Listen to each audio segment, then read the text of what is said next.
ও নমস্কার। রামকৃষ্ণ সংঘে ইতিবৃত্ত। আজকের আমাদের আলোচ্য বিষয় হচ্ছে মঠের আর্থিক অবস্থা। আলমবাজারে মঠ স্থানান্তরের কিছুদিনের মধ্যে শরৎচন্দ্র চক্রবর্তী মঠে এসে যা দেখেছিলেন তার একাংশ আমরা উদ্ধৃত করছি। তিনি লিখেছেন, মঠে তখন চাকর বা বামুন কেউই ছিল না। শশী মহারাজ ঠাকুরের ভোগ রান্না করতেন। কানাই মহারাজ হাট বাজার ও বাসন মাজতেন।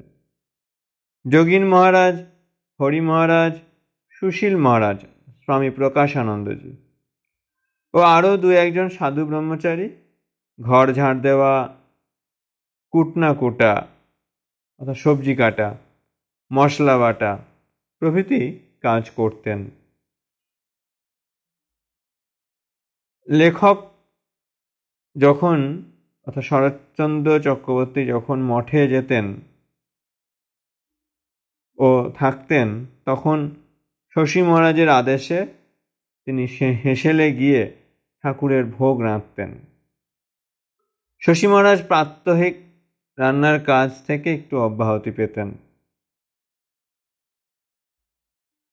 শরৎবাবু মধ্যে মধ্যে কানাই মহারাজের সঙ্গে হাট বাজারও করতেন ও কখনো কখনো বা তার সঙ্গে সাধুদের উচ্ছিষ্ট বাসন মেজে নিজেকে ধন্য মনে করতেন।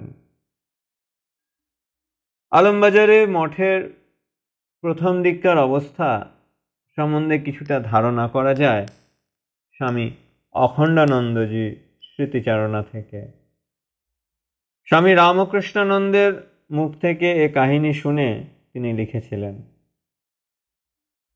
মঠে এত অভাব যে এমন অনেক দিন গিয়েছে ঠাকুরকে একটু মিছরি শরবত ভোগ দিবার জন্য 2-4 পয়সাও থাকতো না।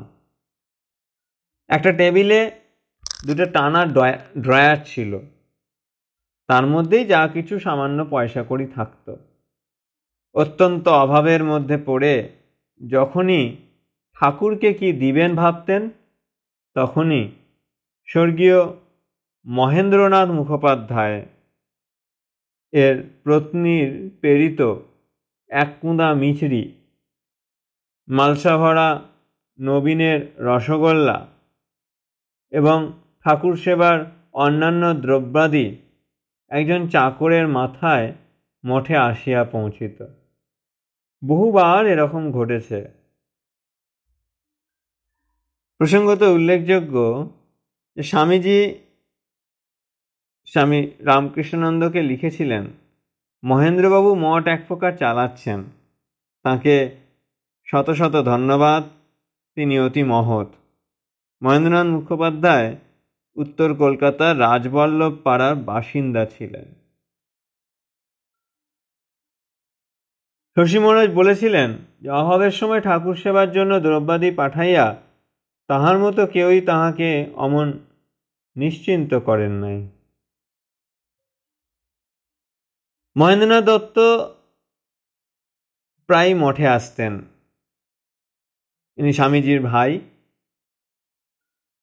কিন্তু মঠের আর্থিক পরিস্থিতি সম্বন্ধে তাঁর বর্ণনা যথেষ্ট বাস্তবানুগ মনে হয় না, কিন্তু তাঁর মূল বক্তব্যটি প্রণিধানযোগ্য।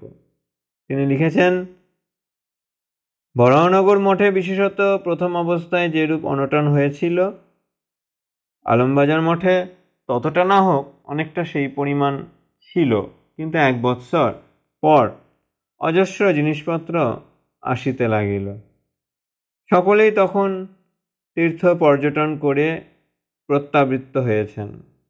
তাঁদের সাধনা ও পুণ্য বলে আলমবাজার মঠে বহু প্রকারের দ্রব্যাদি আসিতে লাগল। হঠাৎ এই পরিবর্তনে সকলেই বিশেষ হর্ষিত হয়ে উঠলেন। মহেন্দ্রনাথ বিবৃত অপর একটি ঘটনাও আমাদের দৃষ্টি আকর্ষণ করে। এই ঘটনায় মঠবাসীদের তীব্র বৈরাগ্য একদিকে পরিস্ফুট, আবার তাদের আদর্শগত দ্বন্দ্ব দ্বিধাও যেন স্বচ্ছ হয়ে উঠেছে। ক্ষেত্রীর রাজা অজিত সিংহের নিকট জয়পুরে বিদায় নিয়ে স্বামীজি বোম্বাই যাত্রা করেছিলেন। সেখানে জাহাজে চাপবেন। পথে আবু রোডে স্টেশনে গুরুভাই স্বামী ব্রহ্মানন্দ ও স্বামী তুরীয়ানন্দের সহিত মিলিত হন।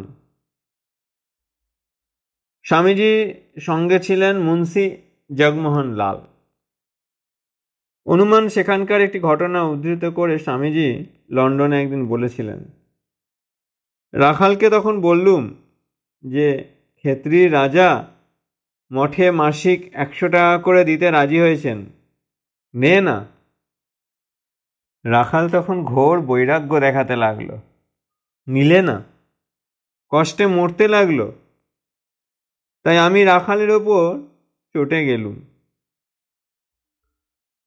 স্বামীজি সাময়িকভাবে চটে গেলেও তিনি গুরুভ্রাতার বৈরাগ্যের প্রবল ভাব দেখে খুশি হয়েছিলেন, এতে সন্দেহ নেই। আলমবাজার মঠের প্রথম দিকে শ্রী ঠাকুরের নিত্য সেবা, পূজা, শাস্ত্রপাঠ, নির্জনে সাধন ভজন, জপ ধ্যান করে ভগবান লাভের চেষ্টা ইত্যাদির মধ্যেই সীমিত ছিলেন মঠবাসীদের দিনচর্যা। সংক্ষেপে বলা যেতে পারে, আলমবাজার মঠের এই অধ্যায় বরাহনগর মঠের একটি সম্প্রসারিত রূপ মাত্র। কিছুটা উত্তরের দিকে গেলেই দক্ষিণেশ্বর। সেখানে গিয়েও কেউ কেউ নির্জনে জপ ধ্যান করে কাটাতেন। গঙ্গার তীরে এখানে সেখানে বিজন স্থানে দিন রাত কাটাতেন। কেউ বা ভিক্ষাবৃত্তি করে পুণ্যবৃত্তি করতেন। বিদেশে বেদান্ত প্রচার কার্যে নিরত স্বামীজির সঙ্গে 1894 খ্রিস্টাব্দে গ্রীষ্মকাল মঠবাসীদের চিঠিপত্রে যোগাযোগ স্থাপিত হয়। স্বামীজি জানতে চান মা ঠাকুরানী শ্রী মা সারদা দেবীর খরচপত্র কেমন করে চলছে, তোমাদের কি করে চলছে, কে চালাচ্ছে। মঠের আর্থিক দুরবস্থা জানতে পেরে স্বামীজি মাঝে মাঝে কিছু অর্থ সাহায্য করেছেন।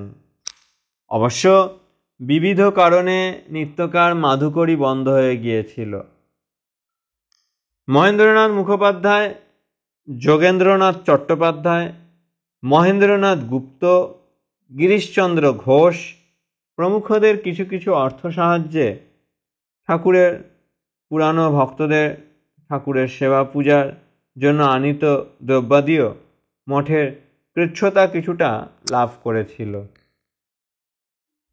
মঠের আর্থিক অবস্থার কিছুটা উন্নতি দেখা গিয়েছিল 1895 প্রথম ভাগে। প্রত্যক্ষদর্শী স্বামী অখণ্ডানন্দজি মহারাজের বিবরণের একাংশে এরকম, মঠে আমরা প্রায় ডাল ভাত ও চচ্চড়ি মাত্র খেতাম। কোনো কোনো দিন ডালের সঙ্গে ফালা ফালা করে ঝুনো নারকেল আমাদের তরকারির স্বাদ মেটাইত। রাত্রিতে রুটিতে ঘৃতের সংস্পর্শ থাকতো না। একদিন কোনো ভদ্রলোক ঠাকুর সেবার জন্য খানিকটা দুধ পাঠিয়েছিলেন। এ যেন পেরালের ভাগ্যে শিঁকা ছেঁড়ার মতো মনে হলো। আহারে বসবার পূর্বে আমরা বলা বলি করতে লাগলাম, আজ ঠাকুরের দুধ প্রসাদ আছে, দুধ খেলে বল হয়। আমাদের পাতে এক হাতা দুধ পড়তে না পড়তেই চারিদিক হতে রব উঠল, কি হে বল পাচ্ছ, ও হে বল পাচ্ছ তো। সেই আনন্দ কলরবেই সেদিন মঠবাড়ি মুখরিত হয়ে উঠেছিল। সে সময় আমাদের কি বিমল আনন্দে দিন কেটেছে, তার সম্বন্ধে এমন আরো কত কথাই না আছে। প্রব্রজ্যা থেকে প্রত্যাবৃত্ত স্বামী অভেদানন্দের বিবরণ প্রায় সমকালীন, কিন্তু তার বিবরণে মঠের আর্থিক অবস্থার সচ্ছলতা স্পষ্টতর। তিনি লিখেছেন, এইবার মঠের দৈনন্দিন অবস্থাও পূর্বাপেক্ষা অনেক ভালো, আহারেরও অনেক সচ্ছল অবস্থা। ভক্তগণ যার যেমন ক্ষমতা তেমনি খাবার দ্রব্য মঠে লইয়া আসিতেন।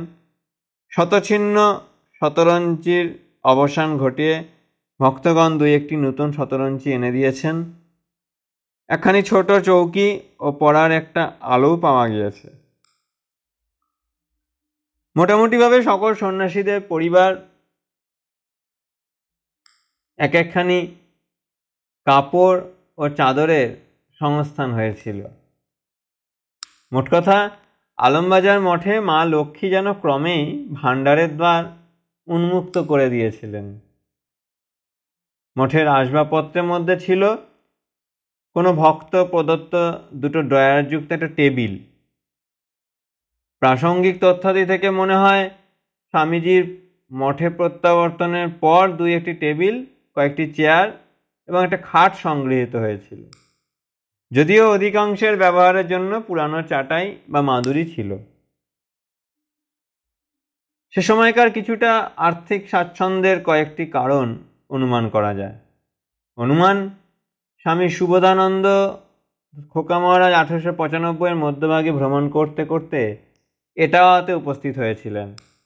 সে সময় শ্রীরামকৃষ্ণ শিষ্য হরিপ্রসন্ন চট্টোপাধ্যায়, পরবর্তীকালে স্বামী বিজ্ঞানানন্দজি মহারাজ, এটাওয়ার ডিস্ট্রিক্ট ইঞ্জিনিয়ার ছিলেন। স্বামী সুবোধানন্দের নিকট মঠের আর্থিক অবস্থার কথা শুনে তিনি প্রতি মাসে 60 টাকা করে মঠে পাঠাতে থাকেন। এই অর্থ সাহায্য মঠের অর্থাভাব কিছুটা লাঘব করেছিল। তাছাড়া পাশ্চাত্য দেশে স্বামীজির অসামান্য সাফল্যের সংবাদ পত্রপত্রিকায় আলোচিত হতে থাকলে মঠে ভক্ত সমাগম বৃদ্ধি পায়, আর্থিক অবস্থারও কিছুটা উন্নতি হয়। এ প্রসঙ্গে 1895 খ্রিস্টাব্দে ঠাকুরের জন্মোৎসবের পূর্বে স্বামী রামকৃষ্ণানন্দজিকে লেখা স্বামীজির চিঠির একটি অংশের প্রতি দৃষ্টি দেওয়া দরকার।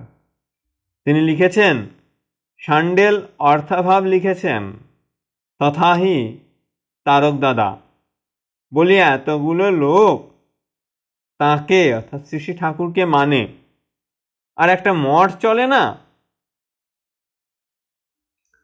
নমুনাস্বরূপ একটা ঘটনা উল্লেখ করা যায়। স্বামী অখণ্ডানন্দের স্মৃতি থেকে জানা যায়, বড়বাজার অঞ্চলের একজন বড় হোমিওপ্যাথি ডাক্তার নিতাইচরণ হালদার স্বামীজির প্রত্যাবর্তনের কয়েক মাস পূর্ব থেকে প্রতিদিন এক চাঙারি ভালো ভালো খাবার নিয়ে মঠে আসতেন।